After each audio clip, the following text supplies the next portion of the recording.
절체절명의 위기에 몰린 6차전, 더 페이스와 완벽하게 일치하는 각성 모드로 팀을 캐리하기 시작했는데 1쿼터부터 르브론은 혼자서 셀틱스 전체 득점과 대등한 공격력을 보여줬습니다. 적극적인 돌파 시도와 페이스업에 이은 점퍼로 10점차 리드를 잡은 채 맞이한 2쿼터엔 작년 여름에 갈고 닦은 비장의 무기를 꺼내들었는데요. 그 무기는 바로 하킴 스쿨에서 배운 포스트업으로 다소 투박하던 푸더크는 훨씬 유려해졌고 페이더웨이로 마무리 지으며 전반에만 야투율 85.7%로 30득점을 올리는 압도적인 퍼포먼스를 선보였습니다. 후반에도 제임스의 슛감은 식을 줄 몰랐고 수비가 몰리자 역으로 웨이드가 림을 공략해주면서 격차는 더욱 벌어져 4쿼터 막판 보스턴은 주전들을 빼주면서 백기를 들었습니다. 팀 내 최다 득점, 리바운드, 어시스트에 전부 자신의 이름을 올리며 효율까지 흠잡을 데 없는 인생 경기를 펼친 르브론은 탈락 위기를 벗어나 7차전이 열리는 플로리다 홈구장으로 향했습니다.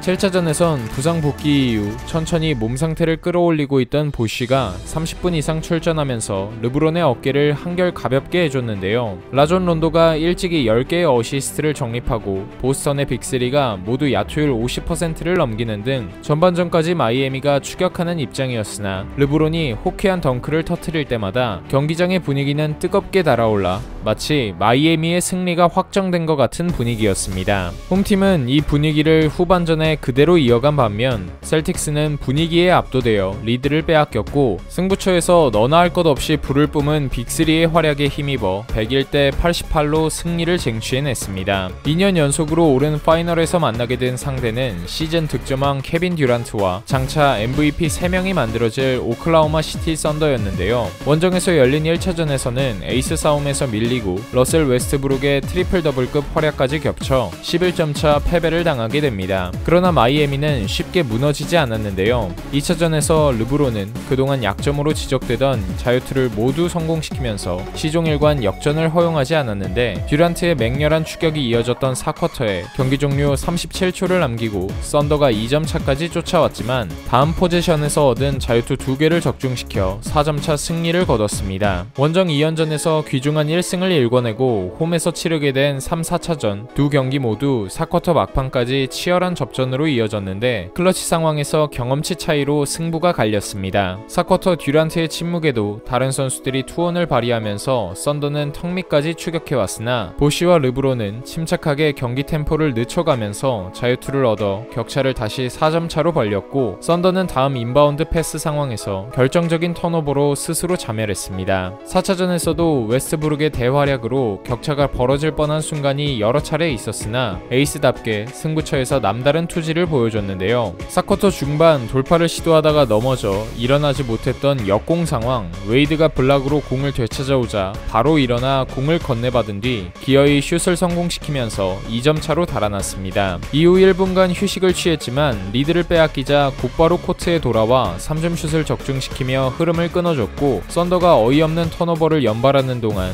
빅3는 연달아 공격을 성공시키면서 역전에 성공했습니다. 웨스트브룩의 돌파에 힘입어 끝까지 3점 차로 바짝 따라갔음에도 스스로 결정적인 판단 미스를 저질러 경기를 내줬는데요. 마이애미의 마지막 공격 상황에서 제임스 하든이 점프볼 상황을 만들었고 공격권이 다시 돌아가긴 했으나 남은 공격 제한 시간은 5초, 경기 종료까지 남은 시간은 15초였습니다. 터프샷을 던지도록 유도한 후 공격권을 따내 3점 슛을 던질 수 있는 시간이 충분했지만 찰머스에게 바로 파울을 해 자유투를 내줬고 마이애미는 손쉽게 승리를 거둘 수 있었습니다. 승리의 9분 응선을 넘고 편안하게 치른 5차전, 마이애미 빅3는 전반전에 60% 이상의 고감도 야투율을 자랑하면서 두 자릿수 리드를 잡았고 르브론은 패서로 나서면서 경기를 풀어갔는데요. 자신에게 수비가 몰렸을 때 적재적소에 패스를 뿌려주어 3쿼터에만 6어시스트를 기록했고 슈터들의 외곽슛이 터지면서 경기는 순식간에 24점차 가비지 게임이 되어 최종 4승 1패로 그토록 바라던 생애 첫 우승을 맛보게 됩니다. 파이널 평균 득점, 어시스트, 리바운드 전부 팀 내 1위의 이름을 올려 파이널 MVP까지 거머쥐는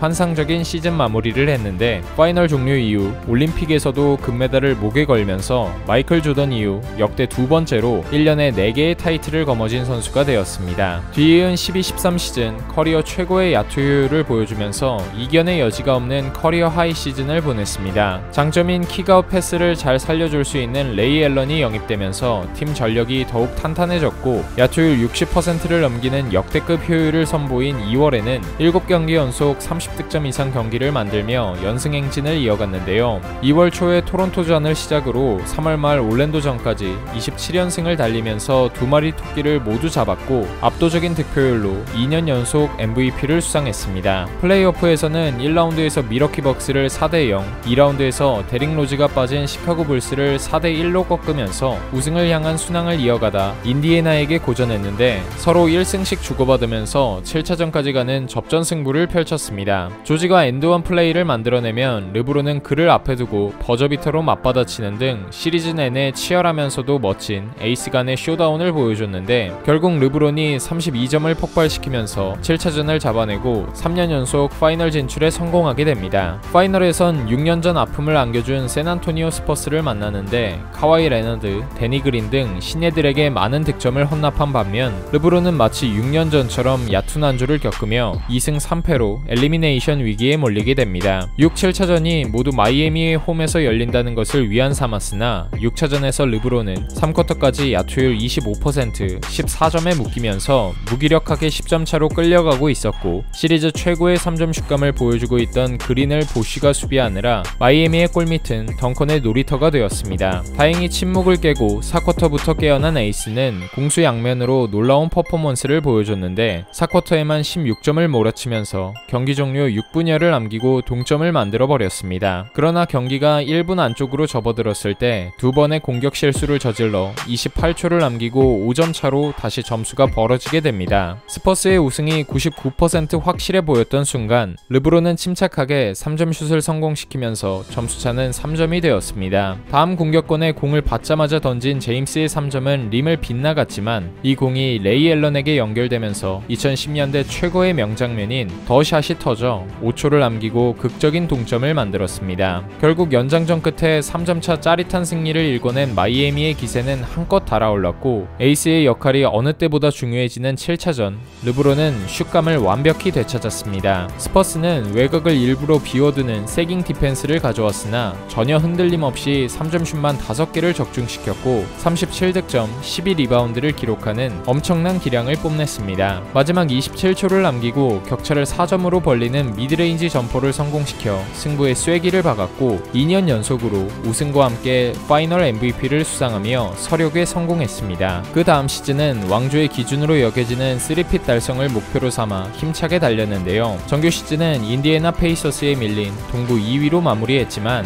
샬럿, 브루클린을 거쳐 또다시 컴파에서 만났을 때는 4승 2패로 꺾으면서 지난 시즌에 비해 여유롭게 파이널에 올라 또 스퍼스를 만났습니다. 원정 2연전 중 2차전을 르브론의 대활약에 힘입어 2점 차로 잡아냈으나 더욱 탄탄해져 돌아온 샌안토니오의 시스템 농구에 대처하지 못하면서 3차전부터 5차전까지 무기력하게 3연패를 당해 3핏 도전은 좌절된 채 13-14 시즌을 마쳤습니다. 그리고 2014년 여름 FA 신분을 얻은 르브론은 자신의 목표는 많은 우승이지만 고향의 우승 트로피를 가져오는 것이 더 중요하다고 말하며 친정팀인 클리블랜드로 복귀를 선언했는데 카이리 어빙, 케빈 러브 등 20대 선수들과 호흡을 맞추게 되었습니다. 전 시즌 33승 동부 하위권이었던 팀이 단숨에 53승을 거두며 우승 대권을 노릴 수 있는 팀으로 급성장했고 르브론도 시즌 초반 적응기를 끝내고 동부 2위로 플레이오프에 올랐습니다. 1라운드에서 만난 보스턴 셀틱스를 시리즈 스윕으로 무난하게 잡아냈으나 켈리 올리닉이 케빈 러브의 팔을 뽑아버려 소중한 주축 선수 한 명을 잃은 채로 잔여 일정을 치러야 했습니다. 부담이 쏠린 2라운드 초반에는 지미 버틀러의 시카고 불스를 상대로 잠시 주춤했지만 4차전 3점 버저비터로 시리즈 동률을 맞춘 뒤 슈퍼스타의 기량으로 시스템 농구를 압도할 수 있음을 증명해냈습니다. 불스를 4승 2패로 꺾고 올라간 컴파에선 매경기 트리플 더블 활약을 펼치면서 동부 1위 애틀랜타를 격파하고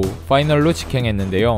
파이널 상대는 매번 보던 샌안토니오 스퍼스보다 앞으로 더 자주 보게 될 골든 스테이트 워리어스였습니다. 1차전부터 파이널 커리어 하이 득점을 퍼부으면서 분전했음에도 엎친 데 덮친 격으로 카이리 어빙마저 연장전에서 부상을 당해 쓰러졌고 8점차 패배를 떠안았습니다. 빅3 중 2명이 이탈하고 남은 건 르브론뿐 클리블랜드 주전 라인업의 위력은 확 떨어져 보였는데요. 클리블랜드는 델라베도바가 커리를 계속 쫓아다니면서 막고 공격은 르브론이 어떻게 어떻게든 해결하는 플랜으로 2, 3차전을 잡아내며 이변을 일으키나 했지만 이후 3경기를 내리내주면서 준우승에 그쳤습니다. 어빙과 러브가 있었다면 이란 아쉬움이 남은 파이널을 뒤로하고 맞이한 15-16 시즌, 정규 시즌에서 두 팀의 격차는 갈수록 벌어지는 것처럼 보였습니다. 워리어스는 73승을 거두며 최고의 정규 시즌을 보낸 반면 클리블랜드는 동부 1위 자리를 탈환하긴 했으나 워리어스와의 두 번의 맞대결에서 모두 패배하면서 체면을 구겼고 허리 부상을 안고 뛰던 르브론은 3점슛 감각을 좀처럼 찾지 못했습니다. 그래도 플레이오프 모드라는 수식이 따로 붙는 만큼 시즌 후반으로 갈수록 폼을 끌어올려갔고 플레이오프에서 10연승을 질주했습니다. 컨퍼런스 파이널 토론토 원정에서 2패를 내준 뒤 5, 6차전을 모두 20점 차 가비지 승으로 따내면서 6년 연속 파이널 진출에 성공했습니다. 하지만 워리어스 원정 2연전에서 무기력하게 가비지 패배를 당했고 홈으로 돌아온 3차전에서 30점 차 대승으로 갚아주며 반전을 꾀했으나 4차전 이고달라와 그린에게 고전하면서 안방에서 승리를 내줬습니다. 이제 한 경기만 패배하면 끝나는 벼랑 끝에 몰렸고 이번엔 어빙과 러브도 함께 5차전을 패배한다면 엄청난 비판을 받을 것은 불보듯 뻔한 사실이었습니다. 역대 파이널에서 1승 3패로 지고 있는 팀이 시리즈를 뒤집은 적은 단 한 번도 없는 만큼 불리한 상황이었으나 그나마 드레이먼드 그린의 출장 정지라는 변수가 생긴 5차전, 르브론은 전반에만 야투율 55%로 25득점을 몰아치면서 접전으로 경기를 끌고 갔고 3쿼터에는 앤드류 보거트가 J.R. 스미스와 충돌해 시리즈 아웃이 된 후부터 골밑을 손쉽게 공략해 갔습니다. 어빙과 함께 각각 41득점을 터뜨리면서 한숨 돌릴 수 있었고 오하이오로 돌아간 6차전에서도 지난 경기보다 더 좋아진 슛감을 선보이며 41점을 쓸어 담았는데요. 1쿼터부터 20점 차 리드를 벌려 한 번도 역전을 허용하지 않는 와이어 투 와이어로 승리해 기어이 시리즈를 7차전까지 이끌었습니다. 워리어스에서는 커리가 부진했지만 그린이 전반에만 3점슛 5개를 시도해 모두 성공시키는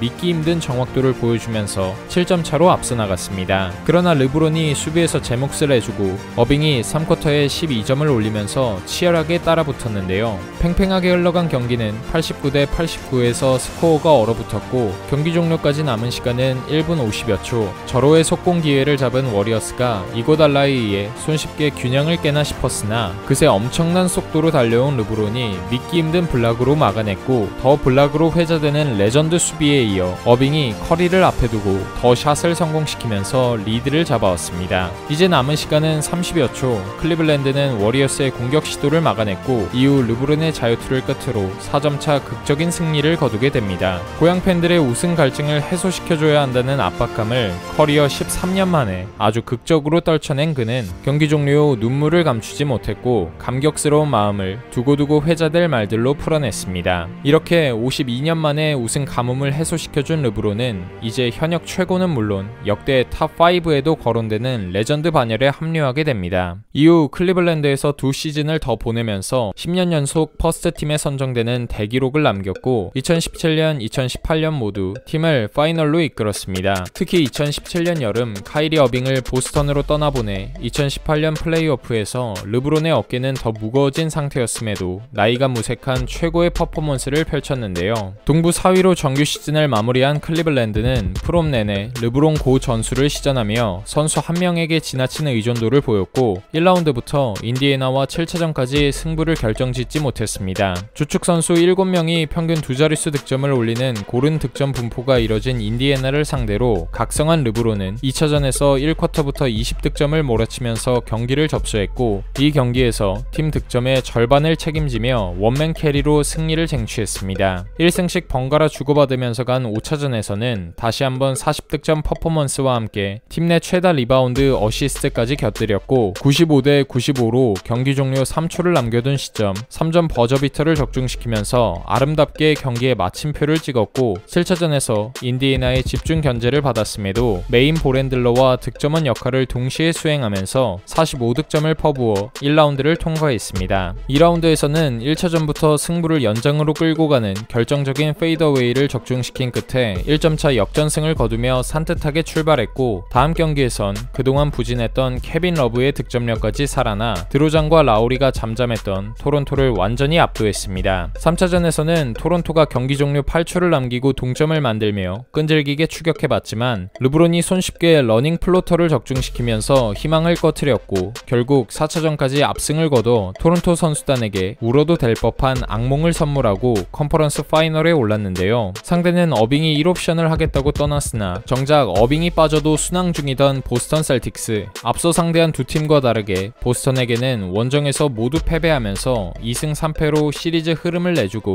엘리미네이션 위기에 몰리게 되어 7년간 이어온 동부의 지배자 자리가 위태로워 보였으나 르브론은 6년 전 보스턴과의 6차전 때처럼 다시 한번 놀라운 활약을 펼쳤습니다. 1쿼터부터 케빈 러브가 부상을 당해 코트에 돌아오지 못했지만 조지 힐과 제프 그린이 힘을 내면서 그의 공백을 커버했고 에이스는 전반 내내 쉬지 않으면서 보스턴의 림을 폭격했습니다. 테이텀, 브라운, 로지어 3인방의 추격을 뿌리치기 위해 겨우 1분만 쉬고 코트를 누비고 있던 4쿼터 초반 레리 낸스 주니어와의 충돌로 고통을 호소하며 쓰러졌는데요. 그러나 얼마 지나지 않아 아무렇지 않다는 듯이 일어나 계속 경기를 뛰었고 연속 스텝백 3점 슛과 마지막으로 엔드원 플레이까지 만들어내면서 승부의 쐐기를 박았습니다. 경이로운 빡브록 모드에 힘입어 한숨 돌린 클리블랜드는 7차전을 위해 홈 10연승을 기록 중이던 보스턴의 TD 가든으로 향했습니다. 7차전에서는 르브론이 휴식 없이 48분을 모두 소화하며 35득점, 15리바운드, 9어시스트로 6차전의 기세를 이어갔고 보스턴은 극심한 3점슛 난조에 시달리면서 87대 79로